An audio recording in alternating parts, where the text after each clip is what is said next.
Good morning all of you. आज हम international finance management की 13 लेक्चर की क्लास ले रहे हैं। इसके अंदर आज जो हम पढ़ने वाले हैं वो है हाउ ERMS वर्क। हम इसमें बताएंगे जो ERM है मींस एक्सचेंज रेट मैकेनिज्म है, वो किस तरीके से वर्क होता है। सिंपल ये लेक्चर मैंने इस टॉपिक को कवर करने के लिए ही लिया गया है। इस लेक्चर के अंदर बस हम ये पढ़ेंगे कि किस तरीके से ERM वर्क करती है। ठीक है, तो actively manage exchange rate mechanism work by setting a reasonable trading range for a currency exchange rate and then enforcing the range via interventions. For example, Japan में set an upper and lower bound of the Japanese yen relative to the US dollar. If the Japanese yen appreciate above this level, the Bank of Japan was intervened by the buying large quantities of US dollar and selling Japanese yen into the market to lower price.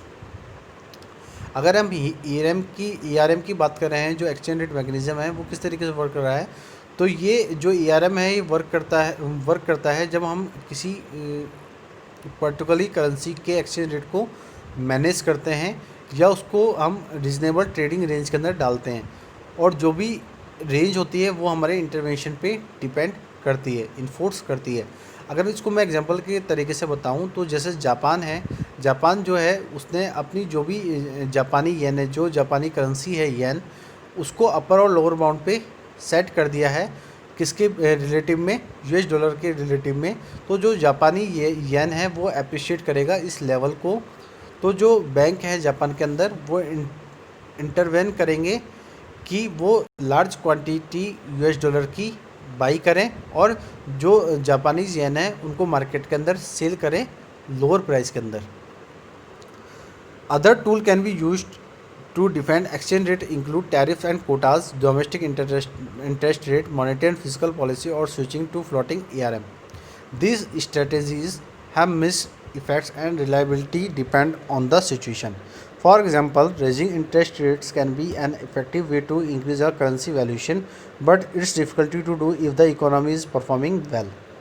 अगर हम other tools की बात करें तो हम जो हमारी different exchange rate हैं उनके अंदर यूज़ की जाती है, उसके अंदर हम इंक्लूड करते हैं हमारे जो भी टैरिफ्स है या कोटाज है, मतलब जो भी हमारे टैक्सेस हैं उन और जो भी हमारे गवर्नमेंट कोटाज है उनको हम इसके अंदर डिफेंड करते हैं कि हम उसके अंदर एक्सचेंज रेट के टूल के अंदर उसको इम्प्लीमेंट करते हैं।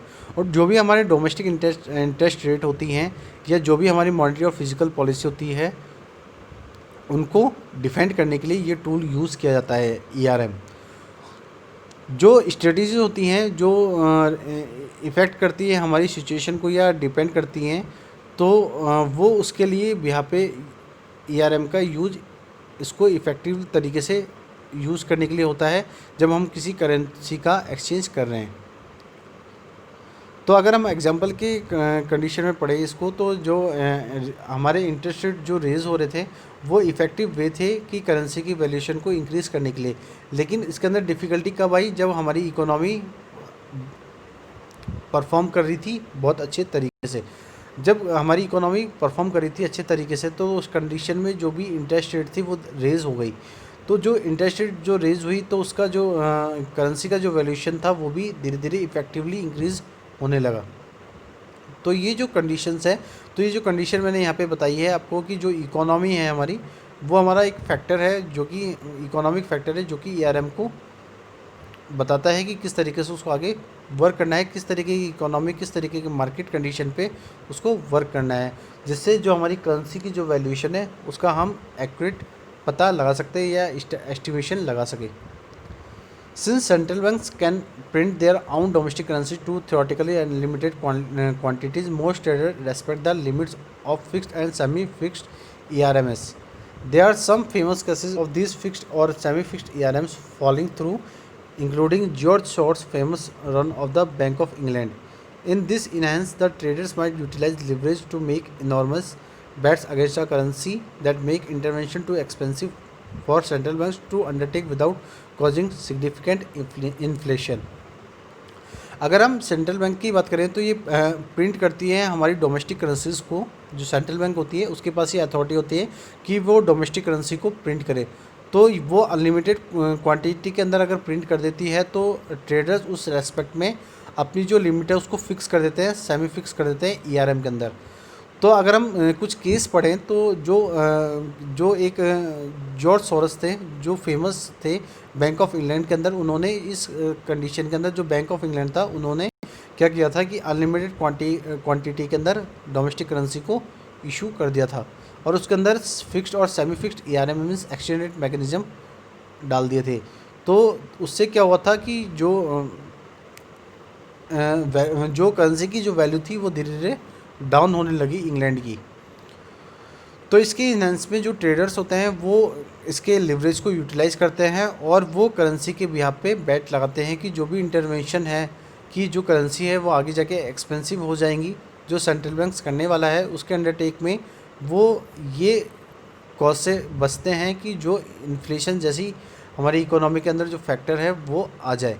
क्योंकि अगर किसी कंट्री की जो करेंसी है उसकी वैल्यूएशन ज़्यादा हो जाती है, या अगर हम अनलिमिटेड करेंसी को अपनी मनी ऑफ सप्लाई के अंदर दे रहे हैं, तो क्या आता है कि जो करेंसी की वैल्यू होती है वो धीरे धीरे कम हो जाती है। तो हमें क्या होता है, जो ERM है वो धीरे धीरे फॉल होने लगता है, एक्सचेंज रेट मैकेनिज्म धीरे धीरे फॉल होने लगता है। तो हमें कुछ उसके अंदर ERM को फिक्स कर देते हैं हम कुछ चीज़ों को, जिससे जो उस कंट्री की जो करेंसी है वो मेंटेन हो जाए और उसका वैल्यूएशन हम सही तरीके से कर लें, जिससे जो हमारी करेंसी की वैल्यू है वो डिक्लाइन नहीं हो उस मार्केट के अंदर।